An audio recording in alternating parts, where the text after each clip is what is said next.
Friends, मैं Ankita designer आप सभी का स्वागत करती हूँ अपने चैनल पर। फ्रेंड्स, आज के इस वीडियो में सभी साइज़ के ब्लाउज में आर्म होल का रेट कैसे मार्क करना है और आर्म होल में जो क्रीज प्रॉब्लम होती है उसको हमें कैसे सॉल्व करना है वो मैं आज आपको इस वीडियो में सिखाऊंगी। तो आप लोग पूरा वीडियो देखेंगे तभी आपको पूरा वीडियो समझ आएगा। वीडियो को लाइक कर देना, चैनल को सपोर्ट करें और मेरे चैनल को प्लीज़ सब्सक्राइब कर दीजिए और वीडियो को ज़्यादा से ज़्यादा शेयर करें। चलो शुरू करते हैं आज का वीडियो। अब मैंने यहाँ पर एक पेपर लिया है। अब हम यहाँ पर एक स्ट्रेट लाइन ड्रॉ करेंगे। तो इस तरीके से हमें एक स्ट्रेट लाइन ड्रॉ कर देना है। स्ट्रेट लाइन ड्रॉ करने के बाद हमें यहाँ पर फुल शोल्डर लेना है। तो फुल शोल्डर मैंने यहाँ पर लिया है 13.5, 14.5, उसका हमें यहाँ पर हाफ करना है।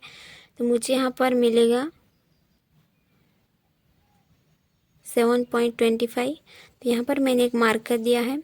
फिर यहाँ से हमें 1 इंच नीचे जाना है। सभी साइज़ के लिए सेम रहेगा और यहाँ से 2.5 पर मार्क करना है। ये भी सभी साइज़ के लिए सेम ही रहेगा। फिर यहाँ से हमें इस तरीके से क्रॉस में लाइन ड्रॉ कर देना है। अब हमें यहाँ पर आर्म होल निकालना है। तो उसके लिए यहाँ पर चेस्ट डिवाइड 6 प्लस उसमें हाफ इंच करना है। तो यहाँ पर मैं आर्म होल का मार्क करूँगी 6 इंच पर। फिर यहाँ से एक स्ट्रेट लाइन ड्रॉ कर देना है। तो ये हमारी चेस्ट लाइन हो गई। अब हमें यहाँ पर कितना शोल्डर माइनस करना है, तो उसके लिए हमें यहाँ पर मैंने फुल शोल्डर में से यहाँ पर 1.75 जितने यहाँ पर माइनस कर दिया है शोल्डर को। फिर इस वाली लाइन को हमें यहाँ पर जॉइंट कर देना है। फिर यहाँ पर हमारा जितना भी गैप रहेगा उतना हमें यहाँ पर भी मार्क कर देना है। अब हमें यहाँ से एक स्ट्रेट लाइन ड्रॉ कर देना है। अब हमारी यहाँ पर नेक विड्थ कितनी थी, 2 इंच की थी। तो मैं यहाँ पर 2.5 इंच की थी। तो मैं यहाँ पर 3.5 पर एक मार्क करूँगी। अब हमें यहाँ से 2.5 तक का सेंटर लेना है। तो इसे टप पे इस तरीके से फोल्ड कर देना है। फिर यहाँ पर हमें एक मार्क करना है। अब हमें यहाँ पर लेंथ की मार्किंग करनी है। तो लेंथ है हमारी 15 इंच। तो यहाँ पर एक स्ट्रेट लाइन ड्रॉ कर देंगे।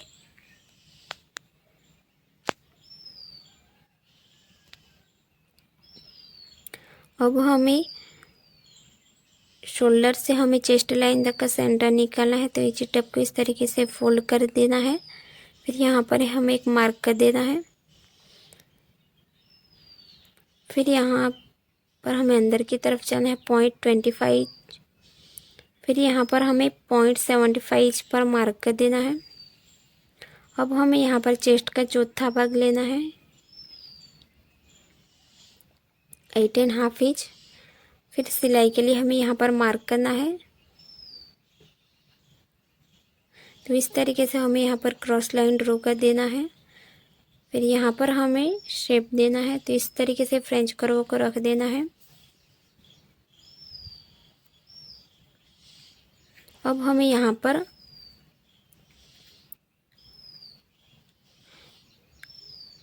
नेक की हमें यहाँ पर मार्क करनी है। तो 6.5 पर हम मार्क करेंगे। फिर शोल्डर टू अपेक्स है 11 इंच। अब हमारे यहाँ पर जितने भी गैप रहेगी उतनी हमें यहाँ पर भी मार्क कर देनी है। यहाँ पर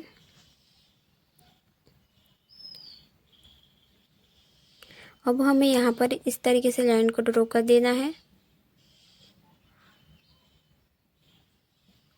फिर यहाँ पर हमें शेप देना है। इस तरीके से फ्रेंच कर्व को रख देना है।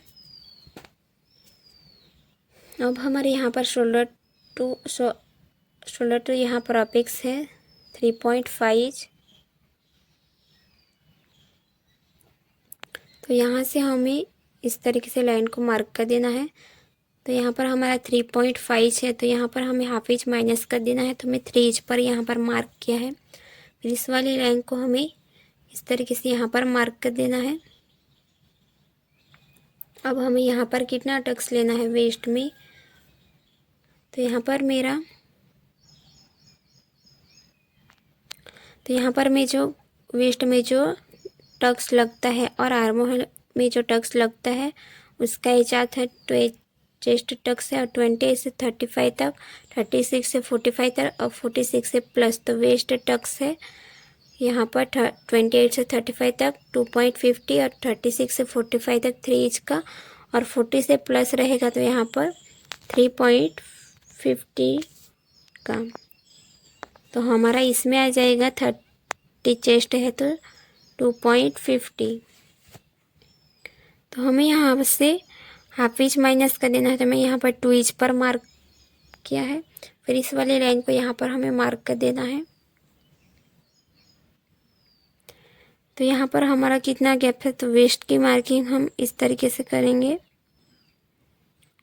तो ये टक्स वाली लाइन को छोड़ के हमें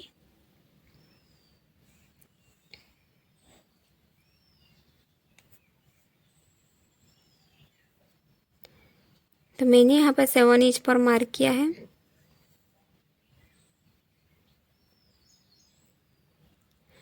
फिर ये हमारे यहाँ पर मार्जिन के लिए मार्क कर देना है। फिर इस वाले लाइन को यहाँ पर जॉइंट करना है और इस वाले लाइन को यहाँ पर।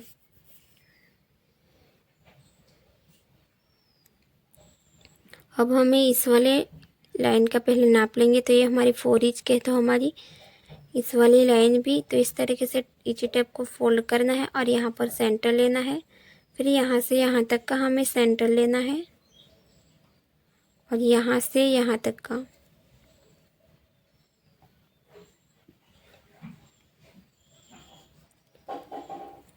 अब हमें यहाँ पर बाहर की तरफ आना है हाफ इंच और यहाँ पर 0.25। फिर इस वाली लाइन को यहाँ पर मिलाना है और इस वाली लाइन को यहाँ पर। फिर इस तरीके से हमें यहाँ पर शेप देना है। अब हमें यहाँ पर आर्म होल में कितना टक्स लेना है, तो यहाँ पर 1.5 का हमें 2.5 का हाफ करना है। तो हमें यहाँ पर मिलेगा 1.25। तो 1.25 का हमें यहाँ पर हाफ करना है। तो हमें एक साइड से कितना मिलेगा, हाफ और एक लाइन। तो इस वाले लाइन को हमें यहाँ पर मार्क कर देना है। अब हमें यहाँ पर हाफ इंच नीचे से मार्क करेंगे। तो इस वाली लाइन हमारी हाफ और एक लाइन हमारी यहाँ पर आएगी। तो इस वाली लाइन को हमें यहाँ पर जॉइंट कर देना है। अब हमारे इस वाली लाइन को हमें नाप लेना है। तो ये हमारी 7 इंच की है, तो दूसरी वाली लाइन भी हमारी 7 इंच की ही आनी चाहिए। तो 7 इंच हमारा यहाँ पर आ रहा है। तो यहाँ पर इस तरीके से एक लाइन ड्रॉ कर देना है। अब हमें यहाँ से हाफ इंच यहाँ पर मार्क कर देना है। फिर यहाँ से हमें एक स्ट्रेट लाइन ड्रॉ कर देना है।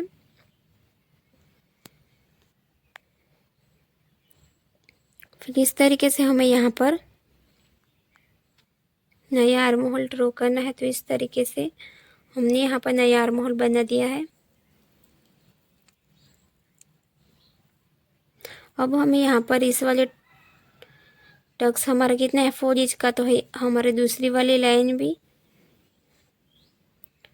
4 इंच की ही आनी चाहिए। तो यहाँ पर हमारा कितना गैप है, हाफ इंच इतना। तो यहाँ पर हमें 1 इंच पर मार्क कर देना है। तो इस वाली लाइन को हमें यहाँ पर इस तरीके से क्रॉस में जाने देना है और यहाँ से हाफ इंच।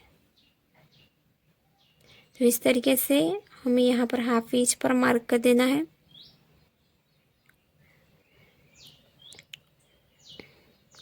तो यहाँ से हमारा माइनस हो जाएगा और ये भी हमारा माइनस हो जाएगा और यहाँ से ये भी हमारा माइनस हो जाएगा। और टक्स में यहाँ से हमारा माइनस हो जाएगा। अगर आपकी यहाँ पर चेस्ट लाइन से नीचे रहेगी तो आपको ऊपर की साइड 0.25 माइनस कर देना है। पर ये हमारी चेस्ट लाइन से ऊपर है तो हमें यहाँ पर माइनस करना नहीं है। तो अब हम पेपर को इस तरीके से कट कर देंगे।